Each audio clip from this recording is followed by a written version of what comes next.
Sangharakshita, you had your first Buddhist experience when you were about 16, when you encountered a couple of Buddhist texts. And you discovered, I think, that not only were you a Buddhist, but that you always had been a Buddhist. Why is that? Well, an essential part of the experience, in a way, was its timelessness. It wasn't that I had that experience at that particular time. It was at the same time out of time. So it was an experience which I not only had, but which I had had. You had a real Buddhist experience. Was it a meditative experience, or was it an intellectual appreciation of the truth of Buddhism? It was certainly more than an intellectual appreciation. Yes. It was more of the nature of what we would call insight. Yes. Spiritual insight, with a capital I, as it were. And that did remain with me for a very long time. In fact, I can say perhaps it's remained with me ever since and has been gradually deepening. Were you brought up a Christian?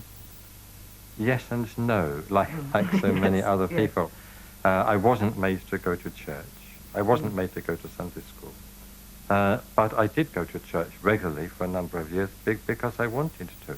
Yes. And I found it quite interesting, quite stimulating. I found a lot of human warmth. Yes. But in a sense, I grew out of it. I grew out of the theology. Why exactly? What was it about the Christian religion, Christianity as a religion? I wasn't at that time reacting against Christianity. No. At that time, I'd extended my knowledge of other religions. Yes. I was originally more interested in literature and poetry than in religion and philosophy. But it did one day occur to me that I should start taking an interest in the literatures of the East. Yes. So I started reading translations of Persian texts, Arabic texts, Sanskrit texts, and this brought me into contact with Eastern religions, with Sufism, Hinduism, Buddhism, and at once, of course, my horizon expanded. Yes.